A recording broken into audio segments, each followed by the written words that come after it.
Okay, so let me take this in real quick.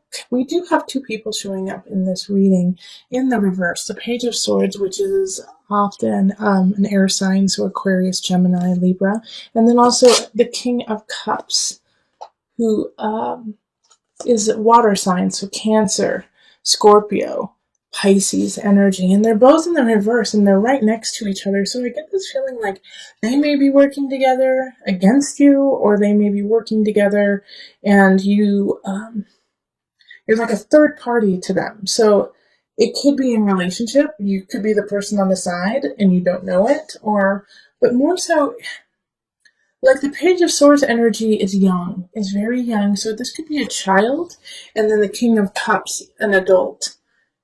So you could be seeing somebody who has a child, or it could be your partner if you have a child with them. But also, I do see this dynamic at work where it's like you're working with someone maybe over a project you adore, or you are working with a project with two other people, and they see eye to eye, but you don't see eye to eye with either of them. And the thing is they're in the reverse, so they're not working in their highest energy. They're actually working kind of in a conniving, deceitful way. Like the Page of Swords, might just call you names and be really immature and, be like, oh, are you a slowy slowpoke? Like that is what a 5-year-old would say.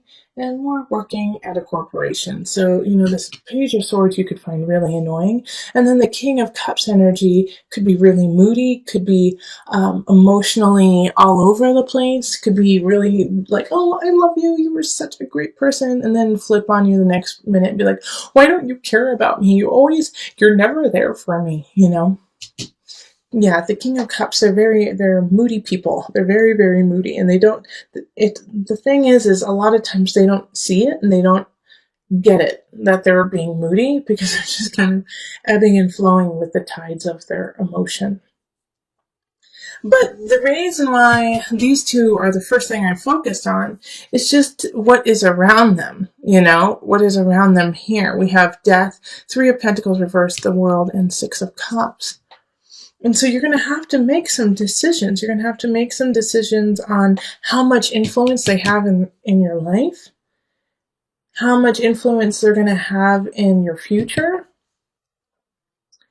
and if what they have to say really reflects who you are. Okay, Three of Pentacles. They could be saying some really vicious things about you, about like your work, and they're not true. But are you going to take that in? Are you going to take that in as truth and then move on with that? Or are you going to put up a boundary, between you and these people who are not working in your best interest? And you have choices there because they're going to give you some chances to get out of that situation or to lessen your interaction with them. And it's going to be up to you to jump on that. Instead of, I do feel like some Sagittarius people are going to feel like they have something to prove, like they can handle these two. And so they're going to be like, no, I'm not stepping out. I'm going to, you Sagittarius, you guys are going to, try to puff up your feathers and be like, I'm not stepping down. But is this worth it? Because with the Death card here, it's like, that's not in your best interest. This is a Scorpio card. This is a Pluto card. Death being here is like, yeah, no, look a little deeper. Like, this is not what it's truly on the surface.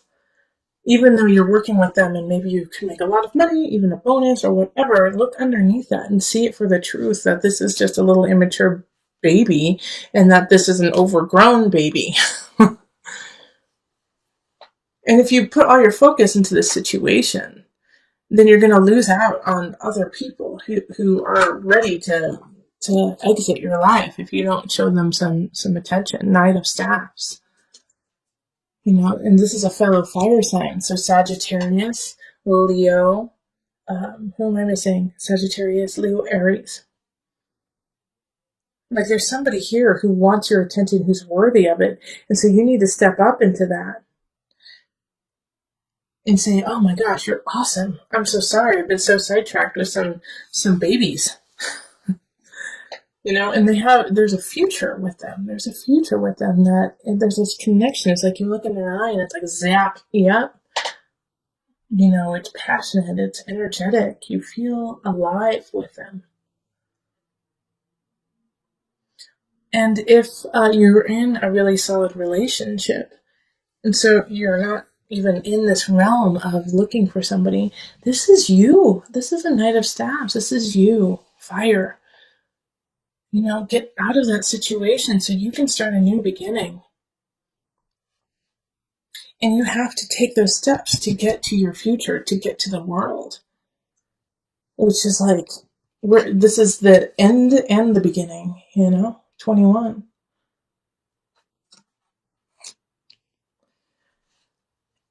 And I love that the world right here is linked with the Wheel of Fortune, okay? Like you have to see the Knight of Staves is turning their back on all of this. Turning their back on what is happening here with this malarkey, with these two people. And going off on their own adventure. You have to let this die. Okay? So that you can come down to the Wheel of Fortune. So that you can come down to your Jupiter, your expansion. We also have the Three of Cups, and this is linked to the World and Wheel of Fortune, and also the Three of Pentacles, too. And I can totally see why it's linked here, because you have to, once again, create that boundary, because they're going to try to sway you out of your future, these two people. They're going to say, no, you can't do it. You're not worth it. You need us. You need us to be successful. And you can't take that in. You have to let that go in order to get to your joy and your Wheel of Fortune and your celebration. And I do want to put a spin on this too, that it's not just work. I do feel like for a lot of you guys that it's going to be in a work situation. But this could be in a family dynamic. Like this could be sisters, a sister and brother. This could be mother, father, who are just breathing down your neck on what you need to be and who you need to be and what you need to do. So just pay attention to if you start to feel smaller, if you start to feel like, well, I can't do it. No, I'm not good enough. Figure out, take stock in that and where did that come from? Where did that self-doubt come from? Who seeded that within me? Bing, bing, bing, bing, bing. Page of Swords, King of Cups. This could be a spouse and a child, This could be your husband, wife, and your son or daughter. I'm not saying that they're bad and that you need to cut them out, but you do need to sometimes create boundaries even in the family setting so that they do not rule over your soul. Okay, so we're going to pull from the Mother Wisdom deck for some added guidance. Mountain Presence. The same cards keep popping up in the Mother Wisdom deck. I'm pretty sure another sign got this. Mountain. Alright, let me read you just a tidbit from it. But stay strong like a mountain. And presence. This really speaks to also the collective reading of looking forward. Children live like the Buddha. For them, the present moment is the only moment. They embrace what life offers breath by breath. One moment a child may be awash in tears and the next chasing a butterfly. With each experience of the present, we too have the opportunity to be more fully alive. Where are you in the here and now? Are you worrying about a note that came home from your son, or have you escaped into a fantasy of another kind of life? If so, Mountain asks that you return to the present. Presence gives us a much-needed still point. Shifting seasons and fleeting lives circle Mountain's immovable mass. Her sure center serves as a world axis connecting the earthly plane to the heavenly realm. Around the world, mountains inspire worship and demand mindfulness. When you draw this card, let presence become your practice. The ascent of Mountain's steep slope serves as a walking meditation. If you are not present, you will slip and fall. If you fixate on conquering the peak, you will miss the flowers along the trail. Cultivating an awareness of each step allows anxieties to drift away. By the time you reach the top, a rarefied silence will quell any lingering agitation. Poised between heaven and earth, this is the best place to fall in love with presence, your own divine beingness that exists only in the now. Okay, but we have the Queen of Pentacles, and they're, the center of the remainder of November. So this is an Earth sign, Virgo, Taurus, Capricorn energy. And since I picked this extra card, the gift, I really feel like they're a gift to you. They're going to kind of help you in connecting yourself to a new beginning, a financial wealth beginning, something that, could create a new future for you. But however, the only way that this is going to come in is if you don't stand idle with fear. Okay, the Nine of Swords is looking at fear, taking it, being right in front of it and dealing with it instead of standing frozen. Don't freeze up, unless you're planning. Take time to plan. I love planning. I have a lot of Virgo. But the Nine of Swords is like you can't freeze in the face of fear. And the Queen of Pentacles, I think, may be offering you a situation, a new job, a new relationship that will lead to a plethora of abundance. But you have to take the first step. Nine of Swords. Even though you're scared, you're going to have to quit that job. Even though you're scared, you're going to have to finish that project and move on. Ten of Swords it's an ending. There's something happening in career work. And if you listen to my November reading for you, then you would have known that I focused a lot about work and relationships within the work environment. And so this is saying, yeah, it's time to let it go. Something's not working. You gotta cut ties so that you can have this gift come in. And I know it's going to be hard because in relationship, there's some people who don't have your back, who are not like, okay, follow your heart, follow your dream, go for it. They're like, why the hell would you leave such a good job? You've got benefits. It's 9 to 5. It's easy to do. Why would you leave it? You're throwing away a good situation. And, there's always going to be somebody who's against you. There's always going to be somebody who's against what you believe and what you need to happen in your life.